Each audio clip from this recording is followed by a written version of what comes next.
running at 40% most of us, because we're half in and half out.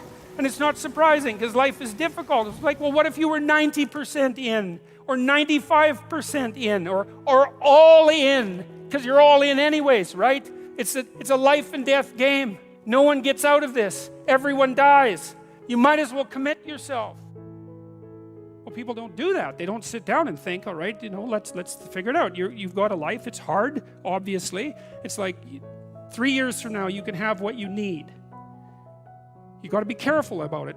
You can't have everything. You can have what would be good for you, but you have to figure out what it is, and then you have to aim at it.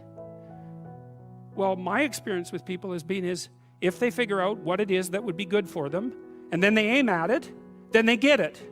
And it's strange because it's a strange thing. It's not quite that simple because you may formulate an idea about what would be good for you, and then you take 10 steps towards that, and you find out that your formulation was a bit off, and so you have to reformulate your goal. So you're kind of going like this as you move towards the goal. But a huge part of the reason that people fail is because they don't ever set up the criteria for success. And so since success is a very narrow line and very unlikely, the probability that you're going to stumble on it randomly is 0. And so there's a proposition here, and the proposition is, if you actually want something, you can have it. Now the question then would be, well, what do you mean by actually want? And the answer is that you reorient your life in every possible way to make the probability that that will occur as certain as possible. And that's a sacrificial idea, right? It's like, you don't get everything. Obviously. But maybe you can have what you need. And maybe all you have to do to get it is ask. But the asking isn't a whim or today's wish. It's like, you have to be deadly serious about it. You have to think, okay, like I'm taking stock of myself. And if I was going to live properly in the world and I was going to set myself up such that being would justify itself in my estimation, and I don't mean as a harsh judge, exactly what is it that I would aim at? And often people won't specify their goals too because they don't like to specify conditions for failure. So if you keep yourself all vague and foggy, which is real easy because that's just a matter of not doing as well, then you don't know when you fail.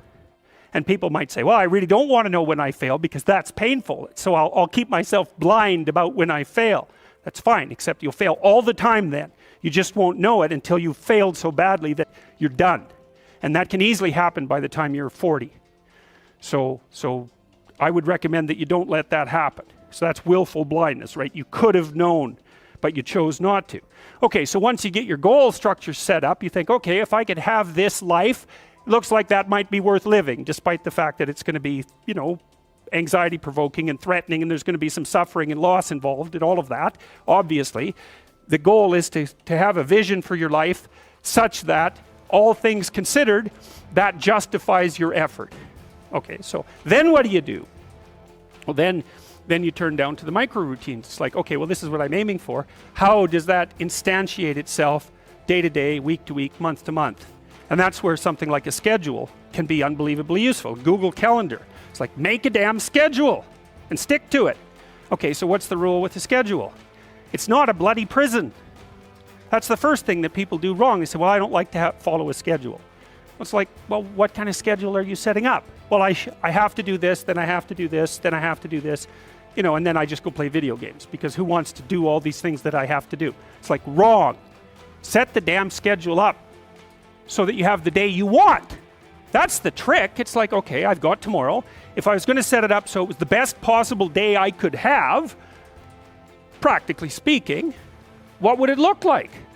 Well, then you schedule that. And obviously there's a bit of responsibility that's going to go along with that, because if you have any sense, one of the things that you're going to insist upon is that at the end of the day, you're not in worse shape than you were than at the beginning of the day, right? Because that's a stupid day.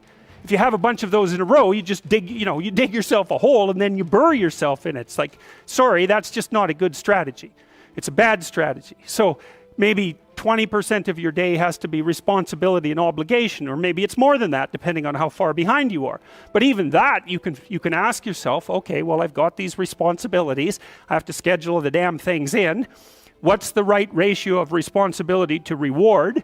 And you can ask yourself that, just like you'd negotiate with someone who is working for you. It's like, okay, you got to work tomorrow. Okay, so I want you to work tomorrow. And you might say, okay, well, what are you going to do for me that makes it likely that I'll work for you?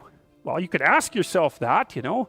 So maybe you do an hour of responsibility and then you play a video game for 15 minutes. I don't know, whatever turns your crank, man. But, you know, you have to negotiate with yourself and not tyrannize yourself.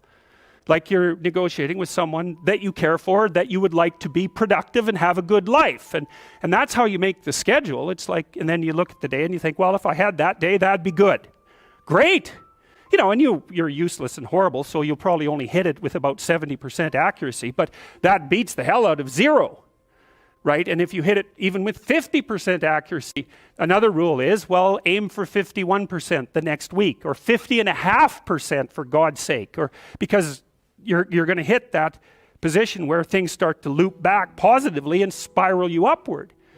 That's rule 1, right? To stand up straight with your shoulders back, is to take on the onslaught and to enter the contentious ring and to do more than your best, because your best isn't enough, because your best isn't as good as you could be. You have to push yourself past that, and that's, as far as I can tell, where you find what you need in life. You find the meaning that sustains you in life, and you find the patterns of action that redeem the world, both at the same time. I mean, life is a very difficult business. You know, it's fatal, and it's full of suffering, and it's full of betrayal and malevolence. There's nothing about it that's trivial. It's all profound. And in order to find your way through all of that capacity for hellish experience, let's say, you need to develop a relationship with something that's profound. And you have that capacity. And so, what's the decision that you make? You know, you decide to believe. You know, it's a risk, an existential risk. It's an act of faith. You believe that the truth can set you free. You believe that people have an intrinsic divinity about their soul. You decide that you're going to live in that manner, and that you're going to let everything about yourself that isn't worthy of that goal die. And that might be almost everything that you are. And that's a terrible thing to contemplate. The only thing that's worse, I would say, is the alternative.